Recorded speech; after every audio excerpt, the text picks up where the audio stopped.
आज हम बात करेंगे रिस्क के बारे में। बहुत ही दिलचस्प, बहुत ही अजीब सी चीज है ये रिस्क।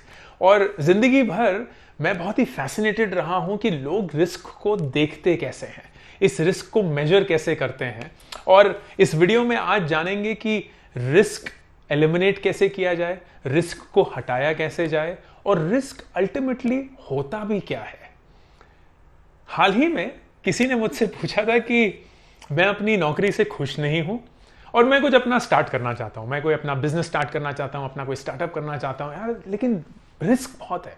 एक सैलरी आ जाती है, फैमिली की देखभाल हो जाती है, बच्चों को स्कूल भेजा जाता है, एक सिक्योरिटी है, एक स्टेबिलिटी है। और अगर मैंने अपना ही बिजनेस शुरू कर लिया तो पता नहीं कैसे चलेगा, फंडिंग आएगी कि नहीं आएगी, धंधा भी चलेगा कि नहीं चलेगा, कब रेवेन्यू आएगा, कब प्रॉफिट आएगा, आएगा भी नहीं आएगा। तो बहुत ज़्यादा रिस्क है यार। और ऐसे बहुत सारे एग्जाम्पल्स हैं। आप किसी से प्यार करते हैं लेकिन उनसे शादी करने का रिस्क, आप बाहर पढ़ना जाना चाहते हैं लेकिन उसकी पढ़ाई के खर्चे लेने का रिस्क, आप घर खरीदना चाहते हैं लेकिन उसके लोन उठाने का रिस्क, आप कहीं एडवेंचर स्पोर्ट्स करना चाहते हैं लेकिन उसका रिस्क। जिंदगी में अगर हम देखेंगे तो हमारी पूरी जिंदगी, पूरी दुनिया किसी तरीके से कहीं ना कहीं किसी रिस्क से जुड़ी हुई है। लेकिन इस रिस्क को समझना बहुत जरूरी है। एक छोटे से एग्जांपल से शुरू करते हैं। हर रोज हिंदुस्तान में करीब 5,000 लोग सड़कों पे एक्सीडेंट में मर जाते हैं। 5,000 लोग हर रोज हिंदुस्तान में सड़कों के एक्सीडेंट्स की वजह से मरते हैं। लेकिन अगर आप कभी भी ऑफिस जाते हैं, स्कूल जाते हैं, कॉलेज जाते हैं, दोस्तों से मिलने जाते हैं, मॉल जाते हैं, क्या आप क्षण भर के लिए, एक सेकंड के लिए भी इसके बारे में सोचते हैं? क्या कभी भी आप ये अपने आप को बोलते हुए देखते हैं कि नहीं यार, सड़क पे गाड़ी चलाना रिस्की है, नहीं चलाना चाहिए? हम बहुत बार सोचते भी नहीं हैं। क्यों? क्योंकि रिस्क जीरो तो नहीं है। काफी लोग हैं जो अनफॉर्चुनेटली किसी ना किसी रोड एक्सीडेंट का शिकार होते हैं, लेकिन हमारे दिमाग में समहाउ वो रिस्क बड़ा नहीं है। रिस्क जीरो नहीं है लेकिन रिस्क बड़ा भी नहीं है। तो ये एक बहुत ही अनयूजुअल सा, बहुत ही इंटरेस्टिंग सा एक रिलेशनशिप है। अगर आप कभी भी रिवर राफ्टिंग के लिए जाते हैं या माउंटेनियरिंग के लिए जाते हैं, या सब कुछ छोड़िए, अगर आप कभी एक ट्रेन, बस या हवाई जहाज में भी बैठते हैं तो रिस्क है, उसके कहीं एक्सीडेंट होने का रिस्क है, आपकी जान जाने का रिस्क है। लेकिन हम बहुत बार सोचते भी नहीं हैं। तो ये बहुत इंटरेस्टिंग सी चीज है कि कुछ रिस्क ऐसा है जिसके बारे में हम सोचते भी नहीं हैं। लेकिन अगर मैं आपको बोलूं कि अपनी नौकरी छोड़ के एक स्टार्टअप करो तो आपको वो बहुत रिस्की लगता है। और ये कैसे होता है? अब फंडामेंटल सी चीज ये है कि रिस्क की कोई मेजरमेंट नहीं है दोस्तों।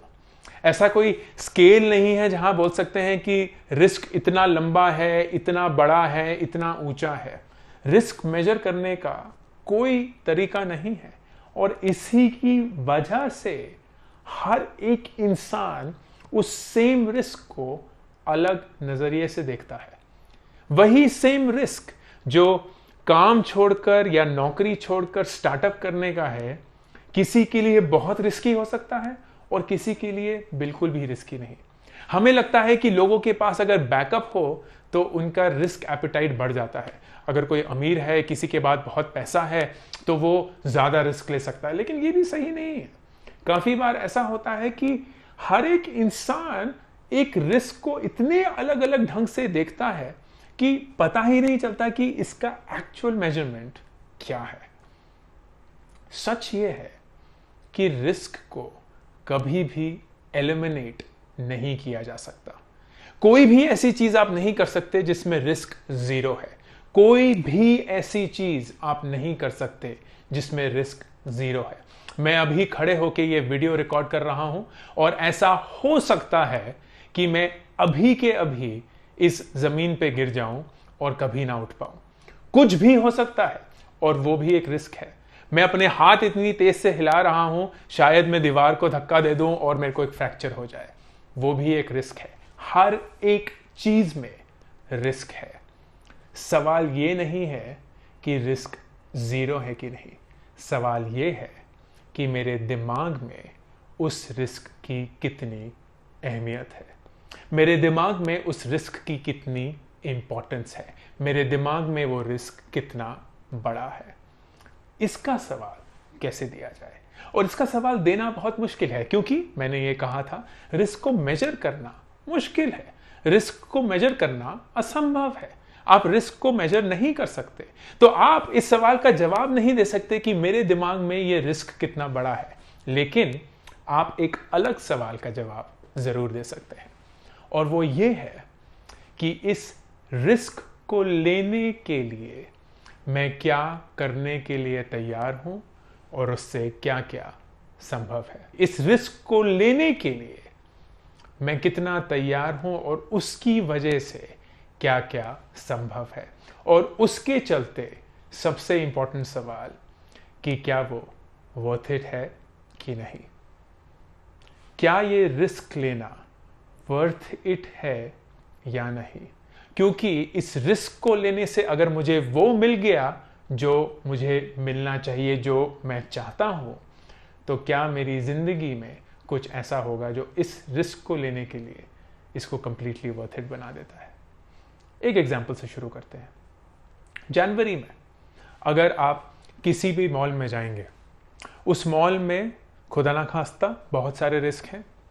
इन्फेक्शन का रिस्क है, स्टैम्पीड का रिस्क है, एक टेररिस्ट अटैक का रिस्क है, कहीं भी कोई भी गैस सिलेंडर फट सकता है, कहीं भी कोई भी फिसल सकता है, धक्का मुक्की में कोई गिर सकता है, काफ़ी रिस्क है।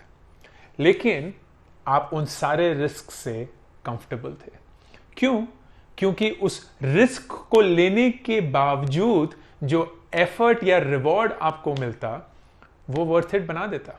आप उस मॉल में जाके आपको अच्छा लगता, आप उस मॉल में जाते आप शॉपिंग कर पाते, आप उस मॉल में जाते आप उस रेस्टोरेंट में जा पाते, आप उस मॉल में जाके वो मूवी देख सकते थे। ये सारी चीज़ें आपको उस रिस्क को लेने के लिए कंप्लीटली वर्थ इट लगती हैं। और आप बोलते हैं कि हाँ यार, रिस्क बहुत ही छोटा है, हो सकता है, लेकिन अगर हो भी गया मेरे हिसाब से उसकी परसेंटेज इतनी कम है कि वर्थ इट है, आगे बढ़िए। लेकिन फिर उसके बाद कोरोना हो गया, कोविड-19 हो गया। अब अगर मैं आपको बोलूं कि आप मॉल में जाइए, तो आप नहीं जाएंगे। आप इसलिए नहीं जाएंगे क्योंकि आपको अब वो चीज वर्थ इट नहीं लगती। आपको ये लगता है कि उस मॉल में जाके मूवी देखना, खाना खाना, शॉपिंग करना इतना जरूरी नहीं है कि मैं अपने आप को कोरोना के रिस्क से अफेक्ट करूं, कि मैं वो रिस्क लेने के लिए तैयार हो जाऊं कि शायद मुझे ये वायरस हो जाएगा। ये क्वाइट पॉसिबल है कि एक मॉल में जाना, एक 5 स्टार होटल में जाना, एक रेस्टोरेंट में जाना उतना रिस्की है नहीं, लेकिन आपके दिमाग में हो चुका है। ये पॉसिबल है कि वो उसको काफी अच्छे से सैनिटाइज करेंगे, ये पॉसिबल है कि वो सारे प्रिकॉशंस लेंगे, लेकिन आप तब भी अपने आप को बोलेंगे कि नहीं यार, वर्थ इट नहीं है। लेकिन कल ही डोमेस्टिक फ्लाइट्स 2 महीने बाद फिर से शुरू हुई, और ऐसा हो सकता है कि आप और मैं वो फ्लाइट नहीं लेना चाहते, बोलते हैं यार वर्थ इट ही नहीं है, इतना क्या जरूरी है। लेकिन कुछ लोग हैं जिनके लिए वो वर्थ इट है। कुछ लोग हैं जो अपने परिवार से 2 महीने से दूर हैं, कुछ लोग हैं जो अपने माँ बाप से नहीं मिल पाए हैं, कुछ लोग हैं जो अपना बच्चा नहीं देख पाए हैं। और उन सब लोगों के लिए उस एयरपोर्ट से जाना, उस फ्लाइट में जाना, पैसेंजर्स के साथ जाना और इस रिस्क के साथ जाना कि मुझे वो वायरस हो सकता है, वर्थ इट था। क्योंकि उन्हें जो अल्टीमेटली मिलने वाला था वो उनके लिए जरूरी है, वो उनकी जिंदगी में मायने रखता है। और यही सिंपल एग्जाम्पल हम किसी भी चीज के लिए यूज कर सकते हैं। अगर आप नौकरी करते हैं, आपको वो काम पसंद नहीं है, आप अपना बिजनेस करना चाहते हैं, अपना स्टार्टअप करना चाहते हैं, तो सवाल ये नहीं है कि आप ऐसा कौन सा बिजनेस कर सकते हैं जिसमें रिस्क जीरो है, क्योंकि जवाब तो यही है कि ऐसा कोई भी बिजनेस नहीं है जिसका रिस्क जीरो है। सही सवाल यह है कि ऐसा कौन सा बिजनेस है जिसमें अगर रिस्क है भी तो वो वर्थ इट है। ऐसी कौन सी चीज है जो मैं कर सकता हूं जिसमें अगर रिस्क है भी तो वो वर्थ इट है।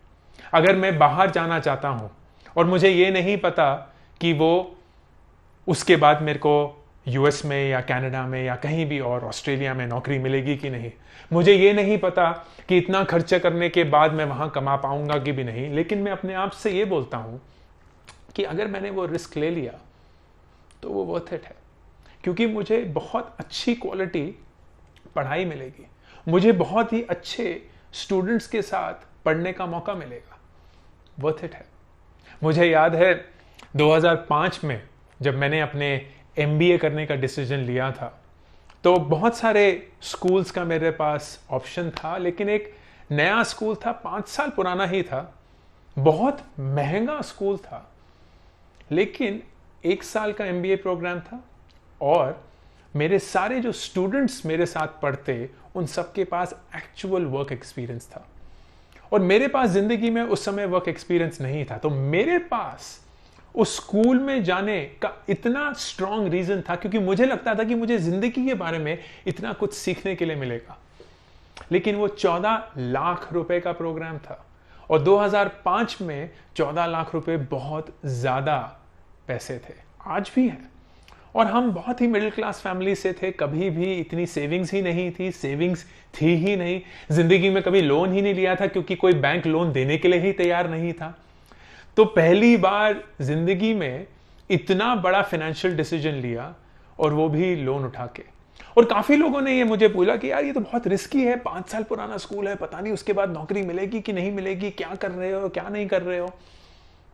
पर मैंने अपने आप से ऐसे सवाल किया, आईएसबी से पहले जो वो स्कूल था जहां मैं अल्टीमेटली अपना एमबीए करने गया, उससे पहले मेरी एक नौकरी थी जो मुझे हर महीने 14,000 रुपए महीना देती थी, इन हैंड, टैक्स वैक्स सारा काट के। और आईएसबी का जो मैंने 14 लाख रुपए का लोन लिया था उसकी ईएमआई हर महीने की थी 20,000 रुपए। तो मैंने अपने आप से ये नहीं बोला कि ऐसा कौन सी चीज मैं कर सकता हूं या ऐसे कौन से स्कूल या ऐसा कौन सा एमबीए कोर्स में ज्वाइन कर सकता हूं जहां मैं बिल्कुल जीरो रिस्क के साथ जा पाऊं, क्योंकि ये क्लियर था कि ऐसा कोई भी डिसीजन नहीं है जो रिस्क फ्री है। मैंने अपने आप से एक दूसरा सवाल पूछा, किस पॉइंट पे ये वर्थ इट हो जाएगा। और इसको एनालाइज करने के लिए मैंने थोड़ा सा मैथमेटिकल अप्रोच निकाला। मैंने अपने आप से ये पूछा कि अगर मेरी आज की तनख्वाह 14 या 15,000 रुपए है और मेरे इस लोन की ईएमआई 20,000 रुपए है, तो क्या यह पॉसिबल है कि आईएसबी के 1 साल के कोर्स के बाद मुझे एक ऐसी नौकरी मिलेगी जो मुझे हर महीने 35,000 रुपए देगी, 14-15,000 रुपए जो मैं पहले कमाता था और 20,000 रुपए जो मुझे अभी लोन के लिए देना है। और जब मैंने अपने आप से यह पूछा कि क्या मुझे आईएसबी जाके एक 35,000 रुपए महीने की नौकरी मिल सकती है या नहीं, जो कि मोटा मोटा 6 लाख रुपए सीटीसी सालाना है, तो बहुत ही क्लियर था कि इसकी प्रोबेबिलिटी बहुत ज्यादा है। आईएसबी में जिस तरीके की नौकरियां मिलती हैं, जिस तरीके के लोग जाते हैं, वो डेफिनेटली काफी हद तक ही इंश्योर करते थे कि 6 लाख रुपए की नौकरी तो मिल ही सकती है। और सडनली जब मैंने अपने आप से ये पूछा और इसका जवाब मुझे ये मिला कि इसकी प्रोबेबिलिटी काफी ज्यादा है, मेरे लिए रिस्क वर्थ इट हो गया था। क्योंकि मुझे पता था कि आईएसबी जाके मेरी जिंदगी बदल जाएगी। मुझे पता था कि उन लोगों के बीच में बैठ के, उन प्रोफेसर से पढ़ के, उस बहुत ही बढ़िया इंस्टीट्यूट में जाके मैं अपने आप को ढूंढ पाऊंगा, मैं अपने आप को जान पाऊंगा, और उसके लिए ये रिस्क लेना एब्सोल्युटली वर्थ इट था। और वही हुआ। उस 1 साल ने मुझे कंप्लीटली बदल दिया और मुझे एक बहुत बढ़िया नौकरी भी मिली जिसने मुझे 6 नहीं बल्कि 12 लाख की नौकरी दी। और सडनली जो मैंने डिसीजन लिया था, जो बहुत सारे लोगों को रिस्की लग रहा था, क्योंकि उन्हें लग रहा था कि आप एक दूसरे स्कूल जा सकते हो जहां रिस्क बहुत ही कम है, नौकरियां गारंटीड हैं, इतनी तनख्वाह तो मिल ही जाती है, क्यों इस नए स्कूल में जा रहे हो, 1 साल का प्रोग्राम है, पता नहीं क्या सीखोगे, कितना सीख पाओगे।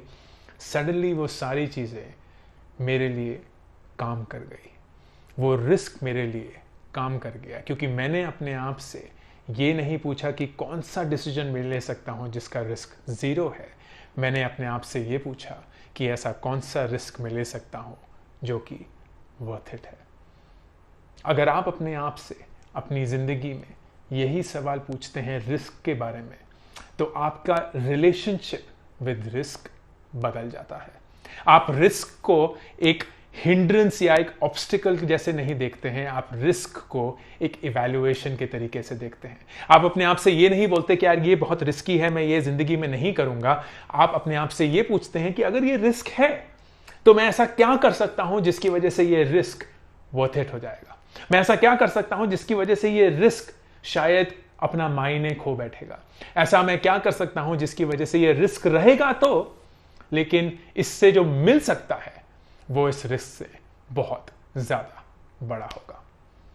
आइए अपनी जिंदगी में रिस्क के साथ एक नई शुरुआत करते हैं, आज से ये सवाल पूछ के।